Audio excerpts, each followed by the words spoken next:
నేపాల్లో రాజకీయ పరిస్థితులు మనందరికీ తెలుసు. అత్యంత దారుణంగా తీవ్ర స్థాయిలో అల్లర్లు జరగడంతో పాటు అనేక మంది ప్రాణాలు కూడా కోల్పోయారు. అక్కడ రాజకీయ పరిస్థితులు పూర్తిగా అదుపు తప్పాయి. అయితే ఇలాంటి పరిస్థితుల్లో మరి అక్కడ చిక్కుకున్న తెలుగువాడ పరిస్థితి ఏంటి? వాస్తవానికి నిన్న నారా లోకేష్ అనంతపురంలో జరుగుతున్నటువంటి సూపర్ 6 సూపర్ హిట్ సభలో పాల్గొనాల్సి ఉంది. షెడ్యూల్ ప్రకారం ఆయన ఆ సభకు వెళ్ళాలి. కానీ ఎప్పుడైతే ఈ నేపాల్లో అల్లర్లు, అదే సమయంలో తెలుగువారు ఇబ్బంది పడుతున్నారనే సమాచారం వచ్చిందో వెనువెంటనే చంద్రబాబు గారు నారా లోకేష్ని పూర్తి స్థాయిలో దీన్ని సమీక్షించి అక్కడ ఎంతమంది తెలుగువారు ఉంటే అంతమందిని కూడా రాష్ట్రానికి క్షేమంగా తీసుకురావాలని చెప్పి ఆ బాధ్యతను నారా లోకేష్ గారికి ఇస్తే, నారా లోకేష్ గారు ఉదయం 10 గంటలకే నిన్న ఆర్టీజీ ఏదైతే ఆ వార్ రూమ్ ఉందో ఆ వార్ రూమ్లో ప్రభుత్వ అధికారులు, సీఎస్తో పాటు ఇతర ప్రభుత్వ అధికారులతో పాటు ఆ ఢిల్లీలోని ఏపీ రెసిడెన్షియల్ అధికారులతో పాటు ఎవరైతే నేపాల్లో బాధితులుగా ఉన్నారో వారితో కూడా స్వయంగా మాట్లాడి వారందరికీ కూడా ఒక భరోసా ఇచ్చారు. మిమ్మల్ని రాష్ట్రానికి క్షేమంగా తీసుకువచ్చే బాధ్యత మాది, ఎవరు అధైర్యపడొద్దని చెప్పారు. అక్కడ జరుగుతున్నటువంటి పరిస్థితులను ప్రతి 2 గంటలకు ఒకసారి ఆయన సమీక్షించడంతో పాటు అక్కడ ఉన్నటువంటి అధికారులు కూడా సమీక్షించడం. అంటే వాస్తవానికి నేపాల్లో పరిస్థితులు చాలామందికి తెలుసో తెలియదో క్షణం క్షణం కూడా తీవ్రంగా మారుతున్నాయి. ఏ క్షణం ఎలా ఉంటుందో తెలియదు. ఈవెన్ మీకు ఒక ఉదాహరణ, అక్కడ మాజీ ప్రధాని ఆ ప్రధాని ఇంటికి నిప్పు పెడితే వాళ్ళ భార్య చనిపోయింది ఆ మంటల్లో కాలి. సో అంత తీవ్రమైనటువంటి పరిస్థితులు నేపాల్లో ఉన్నాయి. పోలీసులు జరిపినటువంటి కాల్పుల్లో మరికొంతమంది చనిపోయారు. అంటే ఏ క్షణం ఏం జరుగుద్దో తెలియనట్టి తీవ్ర పరిస్థితుల్లో ఉన్నారు. ఈవెన్ మన తెలుగువారు నిన్న నారా లోకేష్తో మాట్లాడుతూ కూడా తీవ్ర ఆవేదన వ్యక్తం చేశారు. ఏమని? వాస్తవానికి వాళ్ళు బస్సులో ప్రయాణిస్తుంటే ఆ బస్సు మీద దాడి చేశారు. సో దాడి చేసి వీళ్ళు బిక్కుబిక్కుమంటూ గబగబా బస్సు దిగి వేరే ప్రాంతంలో దాక్కున్నారు. కొంతమంది బస్ స్టాండుల్లోనూ, టాయిలెట్లలోనూ, లేకపోతే ఆ రెస్టారెంట్లో ఏదో కిచెన్ గదుల్లోనూ ఎక్కడ సందు దొరికితే ఎక్కడ మనం సేఫ్గా ఉంటామని భావిస్తే అక్కడ దాక్కున్నారు. సో మొత్తంగా ఎంతమంది ఉన్నారు అనేది నిన్న అధికారులందరూ కూడా వివరాలు సేకరిస్తే దాదాపుగా 218 మంది మన తెలుగువారు ఉన్నట్టుగా అయితే ఒక అంచనాకు వచ్చారు. అందులో 117 మంది మహిళలు కూడా ఉన్నట్టున్నారు. ప్రధానంగా విజయనగరం, శ్రీకాకుళానికి ఆ ప్రాంతాలకు చెందిన వారైతే ఎక్కువగా ఉన్నట్టుగా అయితే గుర్తించారు.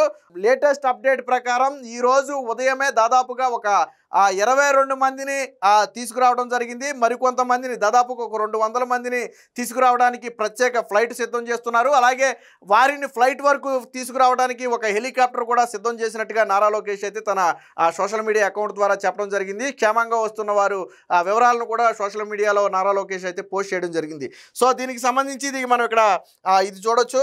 నిన్న నారా లోకేష్ ఏదైతే ఆర్టీజీ వార్ రూమ్లో బాధితులతో మాట్లాడుతున్నారు, మీరు ఇక్కడ చూడొచ్చు.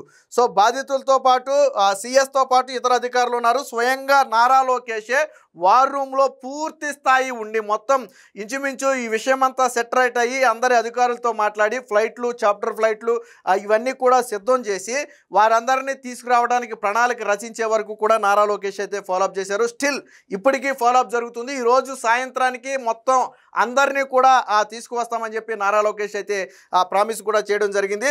సో దీనికి సంబంధించి ఇక్కడ చూడొచ్చు. మనం వాళ్ళు అయితే జూమ్ కాల్లో మాట్లాడుతూ నారా లోకేష్తో అంటే అక్కడ ఉన్నటువంటి పరిస్థితులన్నింటిలో కూడా నారా లోకేష్ అయితే వివరించడం జరిగింది. బట్ అందరికీ కూడా నారా లోకేష్ ధైర్యం చెప్పారు. దీనికి సంబంధించిన వార్త కూడా ఒకటి వచ్చింది, ఒకసారి చూద్దాం. ఆందోళన వద్దు, ఏపీ వాసులందరినీ సురక్షితంగా వెనక్కి తీసుకొస్తాం, నేపాల్లో చిక్కుకున్న బాధితులకు మంత్రి లోకేష్ భరోసా. అనంతపురం ప్రయాణం రద్దు చేసుకున్న మంత్రి ఉదయం నుంచి రాత్రి వరకు ఆర్టీజీఎస్ సెంటర్లోనే నేటి మధ్యాహ్నం నుంచి తరలింపన్నారు. వాస్తవానికి హెటౌడా నుంచి బీహార్ సరిహద్దులోని రక్సౌల్కు రోడ్డు మార్గంలో వస్తున్న ఏపీ వాసులు అంటే ప్రస్తుతానికి మన ఏపీ బీహార్ బోర్డర్కి అయితే ముందు అందరినీ కూడా క్షేమంగా అయితే చేరుస్తున్నారు. మళ్ళీ అక్కడి నుంచి వారి స్వదేశానికి చేర్చడానికి ప్రత్యేక ఏర్పాట్లు కూడా చేస్తామని చెప్పారు. నేను చెప్పా కదా ఒక 22 మంది ఆల్రెడీ సురక్షితంగా తీసుకొచ్చారని. సో ఆ 22 మందికి చెందినటువంటి బస్సును అయితే మనం ఇక్కడ చూడొచ్చు. అలాగే నేపాల్లో చిక్కుకున్న తెలుగు వారితో వీడియో కాల్లో మాట్లాడుతూ మొత్తం అంటే వాస్తవానికి సాధారణంగా ఏ మంత్రి అయినా లేదా ఏ వ్యక్తి అయినా సరే ఏదైనా ఒక విషయం మీద సమీక్ష చేయమంటే సరే ఒక 5 నిమిషాలు, 10 నిమిషాలు, అరగంట, గంట జరుగుద్ది. తర్వాత మీరు చూడండి, జాగ్రత్తగా చేయండి అని చెప్పి తప్పుకుని వెళ్ళిపోతారు. అంటే బాధ్యతను అధికారుల మీద పెట్టేసి వాళ్ళు తప్పుకుంటారు. కానీ ఇక్కడ నారా లోకేష్ ఆ పని చేయాల. ఆ బాధ్యతను అధికారుల నెత్తి మీద పెట్టడం కాదు, తన నెత్తి మీద పెట్టుకున్నాడు ఆయన. వారిని తీసుకొచ్చే బాధ్యత నాది అని చెప్పినందుకు నారా లోకేష్ ఆ బాధ్యతను తన బాధ్యతగానే తీసుకున్నారు. ఏదో అధికారులకు ఆదేశాలు, నారా లోకేష్ కూడా అధికారులకు ఆదేశాలు ఇచ్చేసి సగైన సూపర్ 6 సూపర్ హిట్ సభకి వెళ్ళిపోవచ్చు. ఎందుకంటే రాజకీయంగా కూడా సగ నారా లోకేష్కి అది మంచి మైలేజ్. సూపర్ హిట్ సూపర్ 6 సభకి వెళ్తే ఆయన స్పీచ్ వస్తుంది, సగ ప్రజలు ఆయన్ని ఆహ్వానిస్తారు, ప్రజలతో మాట్లాడవచ్చు. సో అది నారా లోకేష్కి బెనిఫిటే. బట్ దానికంటే ముందు ఇబ్బందుల్లో ఉన్నటువంటి తెలుగు వారిని రక్షించాలా. ఇది రాజకీయాలు కాదు ఇవి. సో తెలుగు వారిని రక్షించాలి. ఆ ఉద్దేశంతో నిన్న దీన్ని రద్దు చేసుకున్నారు. పూర్తిగా ఉదయం నుంచి రాత్రి వరకు అదే ఆర్టీజీఎస్లో ఉన్నారు. కనీసం నాకు తెలిసి ఏమన్నా లంచ్ చేసే టైంలో ఏమన్నా ఒక అరగంట పావుగంట బయటికి వెళ్ళి ఉంటారు తప్ప నిన్న టోటల్గా మొత్తం ఆ ఆర్టీజీఎస్ సెంటర్లోనే నారా లోకేష్ కూర్చోవడం జరిగింది. ప్రతి గంటకు అధికారులతోనూ ఇటు బాధితులతోనూ వాస్తవానికి వివరాలన్నీ ఒకేసారి తెలియలే. ఒక చోట కొంతమంది ఉన్నారని, ఒక చోట కొంతమంది ఉన్నారని వివరాలు తీసే కొంది ఒకరి నుంచి ఒకరి ద్వారా ఇలా నారా లోకేష్ గారు తెలుగు వారిని రక్షిస్తున్నారని తెలిసి అప్రోచ్ అయిన వాళ్ళు కూడా చాలా మంది ఉన్నారు. సో మొత్తంగా ఇలా 218 మందిని ఐడెంటిఫై చేశారు. ఇదేమీ చిన్న విషయం కాదు. అంతమందిని ఐడెంటిఫై చేసి మళ్ళీ వాళ్ళని తిరిగి తీసుకురావడానికి అక్కడ అన్ని పరిస్థితులు బాగుంటే ఏదో ఒక విమానాశ్రయానికి వాళ్ళందరినీ రమ్మను ఫ్లైట్ వేసి తీసుకొచ్చేయచ్చు. బట్ అక్కడ పరిస్థితి ఏంటంటే అడుగు తీసి బయట పెట్టలేని పరిస్థితి. అలాంటి పరిస్థితుల్లో వాళ్ళందరినీ క్షేమంగా తీసుకురావడం అనేది అతిపెద్ద సవాలు. సో ఆ సవాల్ని తీసుకున్నారు నారా లోకేష్. ఈరోజు సాయంత్రానికి అయితే మెజారిటీ పీపుల్ వచ్చే అవకాశం ఉంది. సో నేపాల్లో అల్లర్ల కారణంగా అక్కడ చిక్కుకున్న ఏపీ వాసులను సురక్షితంగా వెనక్కి తీసుకొస్తామని మంత్రి లోకేష్ స్పష్టం చేశారు. నేపాల్లోని రాష్ట్రానికి చెందిన వారు భారీ సంఖ్యలో చిక్కుకుపోయారనే సమాచారంతో ఆయన బుధవారం ఉదయం 10 గంటలకు అమరావతి సచివాలయానికి చేరుకున్నారు. అనంతపురంలో సూపర్ 6 సూపర్ హిట్ సభలో పాల్గొనాల్సి ఉన్న సీఎం ఆదేశాలతో దాన్ని రద్దు చేసుకున్నారు. ఆర్టీజీఎస్ సెంటర్లో ప్రత్యేక వార్ రూమ్ ఏర్పాటు చేసి ప్రభుత్వ ప్రధాన కార్యదర్శి విజయానంద్తో పాటు ఢిల్లీ ఏపీ భవన్ అధికారి అర్జా శ్రీకాంత్తో పాటు మళ్ళీ రాష్ట్రానికి చెందినటువంటి సీనియర్ అధికారులైనటువంటి కార్తికేయ మిశ్రా కావచ్చు, ముఖేష్ కుమార్ మీనా కావచ్చు, కోనా శశిధర్ కావచ్చు, అజయ్ జైన్ కావచ్చు, హిమాంశు శుక్లా కావచ్చు, జయలక్ష్మి కావచ్చు, వీళ్ళందరితో కూడా సమీక్ష నిర్వహించి మొత్తంగా 217 మంది ఉన్నట్టయితే గుర్తించారు. అందులో ప్రధానంగా విజయనగరం, విశాఖపట్నానికి చెందిన వారు 75 మంది ఉంటే, కర్నూలు నుంచి 22 మంది ఉంటే, మిగిలిన వారు ఇతర ప్రాంతాలకు చెందిన వారు 118 మంది మహిళలు ఉన్నారని అయితే తెలిసింది.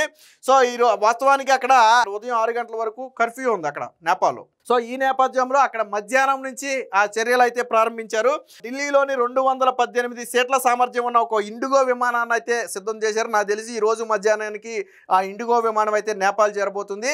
అదే సమయానికి విమానం చేరే సమయానికి వారందరినీ కూడా సురక్షితంగా మళ్ళీ విమానం దగ్గరికి తీసుకురావాల్సి ఉంటుంది. దీనికి సంబంధించి అన్ని ఏర్పాట్లు కూడా చేయడం జరిగింది. సో లోకేష్ వీడియో కాల్ ఎవరైతే ఈ బాధితులు ఉన్నారో వాళ్ళందరితో కూడా లోకేష్ అయితే ఆ వీడియో కాల్లో మాట్లాడి ఇబ్బంది పడొద్దని చెప్పారు. దీనికి సంబంధించి హెల్ప్ లైన్ కోసం నేను ఇందాకే చెప్పా, ఎవరైతే ఇలా లోకేష్ తెలుగు వారిని రక్షిస్తున్నాడు లేదా అక్కడి నుంచి హెల్ప్ అందుతుందని తెలిసిన వెంటనే పాపం వాళ్ళకి సాధారణంగా చాలామంది అసలు మనం క్షేమంగా రాష్ట్రానికి స్వగ్రామానికి చేరతామా, మన కన్నవాళ్ళను చూస్తామా అనే తీవ్ర భయాందోళనలో మొన్న ఉన్నటువంటి పరిస్థితి.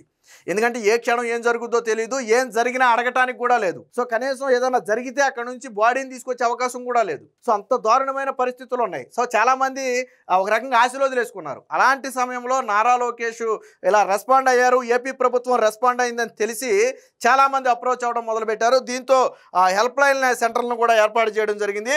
అత్యవసర సాయం కోసం ఢిల్లీలోని ఏపీ భవన్కి ఒక నెంబర్ ఇచ్చారు. అలాగే రియల్ టైం గవర్నెన్స్కి సంబంధించి ఇక్కడ అధికారుల కోసం ఒక నెంబర్ ఇచ్చారు. అలాగే ఏపీ ఎన్ఆర్టీసీ నుంచి హెల్ప్ లైన్ 24/7 అది ఆల్రెడీ ఎన్ఆర్ఐ ఇతర దేశాల్లో చిక్కుకున్న వారిని తీసుకొచ్చే విభాగం. సో దానికి సంబంధించి ఒక హెల్ప్ లైన్ నెంబర్తో పాటు ఒక వాట్సాప్ నెంబర్ కూడా ఇచ్చి అధికారులను 24/7 మానిటరింగ్ చేయమని చెప్పడం జరిగింది. ఏదో సరే ఉదయం 10 కానీ సాయంత్రం 6 దాకా చేసి తర్వాత ఏదో ఫోన్లు పక్కన పడేసి ఈ టైప్ కాదు.